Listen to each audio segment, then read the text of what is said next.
আসসালামু আলাইকুম, স্বাগত জানাচ্ছি রাতের সংবাদে। আপনাদের সঙ্গে রয়েছে আমি হাবিবা আফরোজ। এবারে জানাবো বিস্তারিত সংবাদ। পরাজিত ফ্যাসিস্টের সঙ্গে আতাত করে নির্বাচন ভণ্ডুল করতে পিআর পদ্ধতি নিয়ে কর্মসূচির ডাক দিয়েছে কয়েকটি রাজনৈতিক দল বলে মন্তব্য করেছেন বিএনপির স্থায়ী কমিটির সদস্য হাফিজ উদ্দিন আহমেদ। আর নাগরিক ঐক্যের সভাপতি মাহমুদুর রহমান মান্না মনে করেন পিআর পদ্ধতি জাতীয় পার্টির নিষিদ্ধ সহ অভিন্ন দাবিতে এই মুহূর্তের কর্মসূচিগুলো ভুল সিদ্ধান্ত। আরও জানাচ্ছেন জাহিদ রহমান। জুলাই সনদের ভিত্তিতে ফেব্রুয়ারিতে পিআর পদ্ধতিতে জাতীয় নির্বাচন সহ কয়েকটি অভিন্ন দাবিতে কর্মসূচি ঘোষণা করেছে জামায়াতে ইসলামী সহ কয়েকটি রাজনৈতিক দল। তাদের কর্মসূচিকে ভিত্তিহীন দাবি করে বিএনপির স্থায়ী কমিটির সদস্য হাফিজ উদ্দিন আহমেদ বলেছেন, ভোটের মাঠে দুর্বল জেনে বিশৃঙ্খলা সৃষ্টির পায়তারা করছে জামায়াত সহ কয়েকটি রাজনৈতিক দল। ব্যাপারে আলোচনা চলছে, সেটা এখনো চূড়ান্ত হয়নি। চূড়ান্ত হওয়ার আগে এই ধরনের আন্দোলনের পথে যাওয়ার মানেকে সরকারের উপরে চাপ সৃষ্টি করা, দেশের বিশৃঙ্খলা সৃষ্টি করা। মোট কথা আরে নির্বাচন চায় না। বিনা এখন যে পরিস্থিতিতে আছে, নির্বাচন দিন না হয় তাহলে তারা ভালো পজিশনে আছে। আর মাহমুদুর রহমান মান্নার মতে আলোচনাধীন বিষয় নিয়ে এই মুহূর্তে কর্মসূচির ঘোষণার সুযোগ নিতে পারে তৃতীয় পক্ষ। রাজপথে স্লোগান দিয়ে পিআরের পক্ষে কোনো যুক্তি দাঁড়ায় না। স্লোগান দিয়ে একটা কনস্টিটিউয়েন্ট অ্যাসেম্বলি করতে হবে, এটা এস্টাবলিশ করা যায় না। শক্তি দেখাবার কথা হতে পারে, তো শক্তি তারা দেখাতে পারবে, অন্যরা তো দেখাতে পারবে। দুই পক্ষ শক্তি দেখানো মানসিক সংঘাত, তাতে তৃতীয় পক্ষ আসবে ক্ষমতায়, যেহেতু ইলেকশন হতে পারবে না। এসব কর্মসূচিতে পাশের দেশ ইন্ধন থাকতে পারে বলেও মনে করেন মেজর হাফিজ। নিজের নাক কেটে পরের যাত্রা ভঙ্গ করার যে একটা বাংলা প্রবাদ আছে, সেটি এই কয়েকটি রাজনৈতিক দলের কর্মকাণ্ডে বোঝা যাচ্ছে। তারা নিজেরা তো মনে করে বোঝাই যাচ্ছে যে তারা জনগণের রায় পাবে না, সুতরাং পতিত স্বৈরাচারের সাথে আতাত করেই তারা নির্বাচনকে ভণ্ডুল করতে চায়। পাল্টা কর্মসূচি নয়, যৌক্তিক দাবি উপস্থাপনের মাধ্যমেই জনগণের পাশে থাকতে চায় বিএনপি সহ সমমনা দলগুলো। ভুল জায়গাতে আন্দোলন করছে, এটা আসলে আন্দোলন করে মানে আদায় করার বিষয় নয়। জাহিদ রহমান, RTV, ঢাকা। পিআরের দাবিতে আন্দোলনকারীদের রাজনৈতিকভাবে মোকাবেলা করা হবে বলে জানিয়েছেন বিএনপির স্থায়ী কমিটির সদস্য সালাউদ্দিন আহমদ। নির্বাচন বিলম্বিত হলে জাতীয় ও আঞ্চলিক নিরাপত্তা হুমকির মধ্যে পড়বে বলেও শঙ্কা তার। এছাড়া নির্বাহী আদেশে কোনো দলের কার্যক্রম নিষিদ্ধের পক্ষে বিএনপি নয় বলেও জানান তিনি। রুদ্র রফিকের রিপোর্ট। সমসাময়িক বিষয়ে গুলশানে নিজ বাসভবনে সাংবাদিকদের সঙ্গে কথা বলেন বিএনপির স্থায়ী কমিটির সদস্য সালাউদ্দিন আহমদ। পিআর পদ্ধতির দাবিতে জামায়াত ইসলামীর দেয়া কর্মসূচি নিয়ে দলের অবস্থান জানান তিনি। এই আলোচনা অব্যাহত থাকা অবস্থায় একই দাবিতে রাস্তায় আন্দোলনের কর্মসূচি দেওয়াটা কতটা সমুচিত সেটা জনগণ ভেবে দেখবে। রাজনৈতিক বক্তব্য হিসেবে কোনো দল মাঠে যদি সেই দাবি উত্থাপন করে, আমরাও গণতান্ত্রিক প্রক্রিয়ায় তার বিপক্ষে আমাদের যা বক্তব্য আছে সেটা আমরা রাজনৈতিক মাঠে ময়দানে দেব। ইতিমধ্যে আমরা দিয়েছি যে বাংলাদেশে নিম্নকক্ষে এবং উচ্চকক্ষে কোথাও পিআর পদ্ধতি আমরা চাই না। নির্বাচন বিলম্বিত করার যে কোনো কর্মসূচি জনগণ প্রত্যাখ্যান করবে বলেও জানান সালাউদ্দিন আহমদ। গণতান্ত্রিকভাবে নির্বাচিত রাজনৈতিক সরকার প্রতিষ্ঠিত না হয় তাহলে দেশে একটা সাংবিধানিক শূন্যতা বিরাজ করতে পারে। সেটার সূত্র ধরে পতিত ফ্যাসিবাদ সুযোগ নেবে এবং তাদের হাত ধরে আঞ্চলিক শক্তিগুলো এখানে জড়িত হয়ে যেতে পারে পরস্পর বিরুদ্ধে, এবং একটি বৈশ্বিক শক্তিও সেই সুযোগটা নিতে পারে। তিনি জানান, নির্বাহী আদেশে জাতীয় পার্টি নিষিদ্ধের পক্ষে নয় বিএনপি। কোনো রাজনৈতিক দলের কর্মকাণ্ড বা কোনো রাজনৈতিক দলকে নিষিদ্ধ ঘোষণা করা নির্বাহী আদেশে, সেটা আমরা সমর্থন করি না। বিচারিক প্রক্রিয়ার মধ্য দিয়ে কোনো রাজনৈতিক দলকে রাজনৈতিক দল হিসাবে নিষিদ্ধ করার যে বিষয়টি সেটা নির্ধারিত হোক। বিভিন্ন বিষয়ে মতভেদ থাকলেও জাতীয় ইস্যুতে সব রাজনৈতিক দলকে ঐক্যবদ্ধ থাকার আহ্বান জানান সালাউদ্দিন আহমদ। জাতীয় যে কোনো গুরুত্বপূর্ণ ইস্যুতে আমরা সকল গণতান্ত্রিক রাজনৈতিক দল একমত পোষণ করব জাতীয় স্বার্থে। রুদ্র রফিক, RTV, ঢাকা। জাতীয় ঐকমত্য কমিশনে ঐকমত্য না হওয়ার বিষয়ে আন্দোলন ও আলোচনা একসঙ্গে চালিয়ে যাবে জামায়াত ইসলামী। ইউরোপিয়ান পার্লামেন্টের উচ্চ পর্যায়ের প্রতিনিধি দলের সঙ্গে বৈঠক শেষে কথা জানান দলটির নায়েবে আমির সৈয়দ আবদুল্লাহ মোহাম্মদ তাহের। বিকেলে রাজধানীর গুলশানে এই বৈঠকে জামায়াতের 4 সদস্যের প্রতিনিধি দলের নেতৃত্ব দেন আমির ডাক্তার শফিকুর রহমান। বৈঠকে জাতীয় নির্বাচনের সুষ্ঠু হওয়ার সম্ভাবনা ও ঐকমত্য কমিশন বিষয়ে আলোচনা হয়। রাজনৈতিক দলগুলোর আন্তরিকতা ও সদিচ্ছা না থাকলে ঐকমত্য কমিশনের সময় বাড়িয়ে কোনো লাভ হবে না বলেও জানান আবদুল্লাহ মোহাম্মদ তাহের। বাংলাদেশের ফিউচার অধিকাংশবার মিরর করছে রাজনীতি না। আমরা উচ্চকক্ষ এবং নিম্নকক্ষ উভয় জায়গাতেই আন্তরিকভাবেই পিআর সিস্টেম চাচ্ছি। আলোচনার টেবিলে এটা সম্ভব আপনারা মনে করছেন, আমরা আলোচনার টেবিলে যাওয়ার পক্ষে, আলোচনা হওয়ার পক্ষে। তবে এর জন্য উদার মানসিকতা এবং নিরপেক্ষ মানসিকতার প্রয়োজন। জুলাই আগস্টের গণহত্যা দায়ে শেখ হাসিনার মামলার শুনানি শেষ পর্যায়ে থাকায় তাকে দ্রুত দেশে ফেরত আনার দাবি জানান জাতীয় নাগরিক পার্টির আহ্বায়ক নাহিদ ইসলাম। সকালে ট্রাইব্যুনালে সাক্ষ্য দিতে এসে এই দাবি জানান তিনি। আমার দেশ সম্পাদক মাহমুদুর রহমান দ্বিতীয় দিন সাক্ষ্য দেয়ায় নাহিদ ইসলাম সাক্ষ্য দেওয়ার সুযোগ পাননি। এ সময় পলাতক ফ্যাসিস্ট ও তাদের দোসরদের অপরাধ বিবেচনায় সর্বোচ্চ শাস্তির দাবি জানান নাহিদ। বিস্তারিত জানাচ্ছেন GM মাহমুদ। মানবতা বিরোধী অপরাধের মামলায় সাবেক প্রধানমন্ত্রী শেখ হাসিনা ও সাবেক স্বরাষ্ট্রমন্ত্রী আসাদুজ্জামান খান কামাল সহ 3 আসামির বিরুদ্ধে মঙ্গলবার দ্বিতীয় দিনের সাক্ষ্য দেন আমার দেশ সম্পাদক মাহমুদুর রহমান। তিনি বলেন, হাসিনার 17 বছরে সব পদোন্নতি হয়েছে দলীয় আনুগত্যে। পুলিশের ডিআইজি থেকে উপরের পদে নিজের পছন্দ মতো পদোন্নতি দিতেন শেখ হাসিনা। যেভাবে তারা রাষ্ট্রকে ধ্বংস করেছে এবং দুর্নীতি করেছে, এর থেকে পরবর্তী সরকারের শিক্ষা নেওয়া উচিত। যারা গণতান্ত্রিকভাবে নির্বাচিত হয়ে আসবেন যাতে তারা জুলুমের পথ বেছে না নেন। এ সময় 24-এর গণ অভ্যুত্থানে 1400 শহীদের পরিবার ও 20,000-এর বেশি পঙ্গু ছাত্র জনতার পক্ষে ন্যায় বিচার নিশ্চিতের দাবি জানান এই সম্পাদক। প্রত্যাশা করেন হাসিনার ফ্যাসিস্ট শাসনামল যেন আর কোনোদিন দেশে ফিরে না আসে। শেখ হাসিনাও একজন ছোটখাটো হিটলার ছিলেন। হিটলারের মতো ক্ষমতা তার ছিল না, কিন্তু মানসিকতায় তিনি হিটলারকে ছাড়িয়ে গিয়েছিলেন। নেভার এগেইন আর কোনো ফ্যাসিস্ট শাসক যেন বাংলাদেশে আর কখনো না আসে। হাসিনার বিরুদ্ধে সাক্ষ্য দিতে ট্রাইব্যুনালে আসেন জুলাই আন্দোলনের অন্যতম যোদ্ধা ও জাতীয় নাগরিক পার্টির আহ্বায়ক নাহিদ ইসলাম, যদিও তার সাক্ষ্য নেওয়া সম্ভব হয়নি। এ সময় বিচার শেষে হাসিনা দণ্ডিত হলে তাকে দেশে ফেরানোর জোর দাবি জানান তিনি।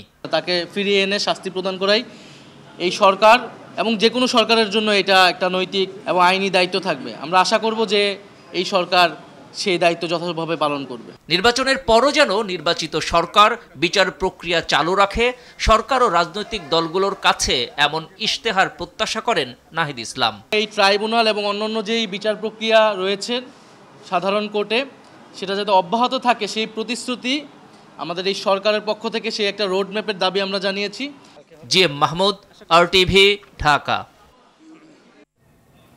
জুলাইয়ের আকাঙ্ক্ষা বাস্তবায়নের সব ধর্মের মানুষকে একসঙ্গে কাজ করার আহ্বান জানিয়েছেন প্রধান উপদেষ্টা অধ্যাপক ডক্টর মোহাম্মদ ইউনূস। রাজধানীর ঢাকেশ্বরী মন্দিরে দুর্গাপূজার প্রস্তুতি প্রদর্শন শেষে তিনি বলেন, রাষ্ট্র সব ধর্মের মানুষকে সমান মর্যাদা দিতে বাধ্য, কোনো ধর্মকেই আলাদা করে দেখার সুযোগ নেই বলেও জানান তিনি। রুদ্র রফিকের রিপোর্ট। সনাতন ধর্মাবলম্বীদের সবচেয়ে বড় ধর্মীয় উৎসব দুর্গাপূজার প্রস্তুতি দেখতে রাজধানীর ঢাকেশ্বরী মন্দিরে আসেন প্রধান উপদেষ্টা অধ্যাপক ডক্টর মোহাম্মদ ইউনূস। এ সময় সনাতন ধর্মাবলম্বীদের সঙ্গে শুভেচ্ছা বিনিময় করেন তিনি। প্রধান উপদেষ্টা বলেন, দেশের সব ধর্মের মানুষের অধিকার সমান। আমরা একটা পরিবার, সারা জাতি একটা পরিবার। পরিবারের মধ্যে নানা রকমের মতভেদ থাকবে, নানা রকমের ব্যবহারের পার্থক্য থাকবে, কিন্তু পরিবার একটা অটুট জিনিস। জুলাই গণ অভ্যুত্থানের মধ্য দিয়ে আমরা বৈষম্য, দুর্নীতিমুক্ত একটি সমৃদ্ধ দেশ গড়ার যে অগ্রযাত্রা শুরু করেছি, তার সকল বাস্তবায়ন করতে হলে ধর্ম, বর্ণ ভেদাভেদ ভুলে সকলকে একসঙ্গে কাজ করতে হবে। ধর্মীয় পার্থক্য রাষ্ট্রীয় অধিকার পাওয়ার ক্ষেত্রে বাধা হতে পারে না বলেও জানান তিনি।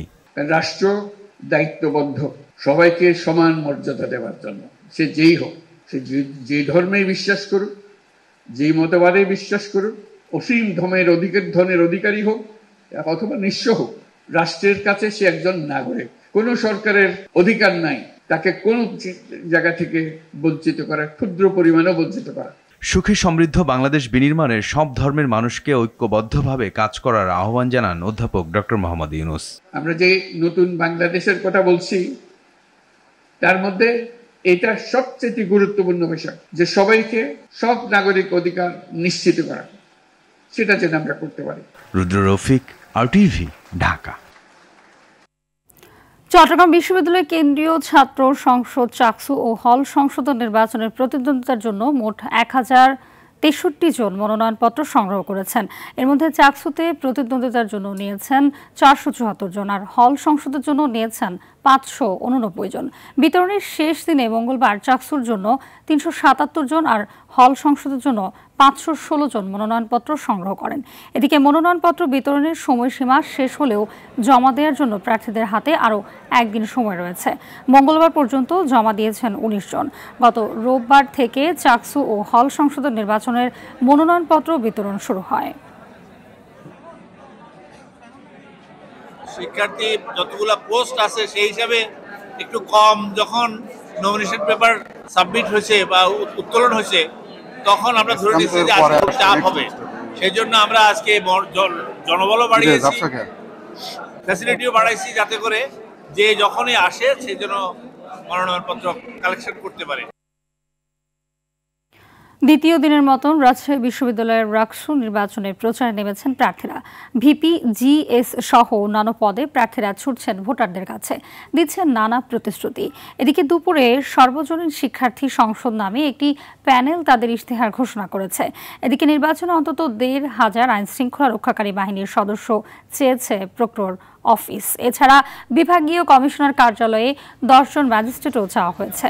দুপুরে মিডিয়া কর্নার উদ্বোধনের পর রাজশাহী বিশ্ববিদ্যালয়ের উপাচার্য বলেন, ভোট গণনার ক্ষেত্রে জাকসুর থেকে শিক্ষা নিয়ে তা আরও ত্বরান্বিত করার চেষ্টা চলছে। আশা করা হচ্ছে রাতের মধ্যে ফলাফল দেওয়া সম্ভব হবে। নির্বাচনে 11টি প্যানেল বিভিন্ন নামে ভোট যুদ্ধে অংশ নিয়েছে। 25 সেপ্টেম্বর হবে ভোট। দণ্ড দিতে পারে, সেটা ফাইন্যান্সিয়াল হোক বা যদি 1 মাস 2 মাস জেল হয়, যেটাই হোক ওনারা যেটা সেই বিবেচনা করবে। পুলিশ প্রশাসনের পক্ষ থেকে আমাদেরকে বলা হয়েছে কমপক্ষে 10 জন ম্যাজিস্ট্রেট লাগবে, কিন্তু আমরা বিভাগীয় কমিশনার কাছ থেকে আজকে চিঠি লিখে পাঠাবো। এখন দেখা যাক ওনারা কয়জন সাপ্লাই দিতে পারেন। আর পুলিশ প্রশাসনের কাছ থেকে আমরা চাইছি প্রায় 1200 আমাদের পুলিশ প্রশাসন লাগবে। যদি আরএমপি দিতে না পারে, আমাদের এর সঙ্গে ডিআইজি মহাজনের সঙ্গে কথা হয়েছে, ডিআইজি রাজশাহী রেঞ্জ, যেটা প্রয়োজন হলে আমাদের জেলার পুলিশও আমরা এখানে তাদেরকে আমরা ডিপ্লয় করব। তীব্র তাপমাত্রার কারণে 2024 সালে 21,000 কোটি টাকার কর্মঘণ্টার ক্ষতি হয়েছে বাংলাদেশের। শারীরিক এবং মানসিক নানা জটিল রোগে আক্রান্ত হচ্ছে মানুষ। তবে অতিরিক্ত তাপমাত্রার জন্য সরকারি প্রতিষ্ঠানকে দায়ী করেন পরিবেশ উপদেষ্টা সৈয়দা রিজওয়ানা হাসান। মানসিক স্বাস্থ্য ও সামগ্রিক উৎপাদনশীলতা কমে আসছে বলেও জরিপে উঠে আসে। আরও জানাচ্ছেন তৌহিদুর রহমান। তাপমাত্রা বৃদ্ধির দিক থেকে বিশ্বে দ্বিতীয় অবস্থানে রয়েছে বাংলাদেশ। বিশ্বব্যাংক বলছে রাজধানী ঢাকা বিশ্বের অন্যতম হটস্পটে পরিণত হয়েছে, যা দেশের জন্য উদ্বেগজনক বলেও মনে করে সংস্থাটি।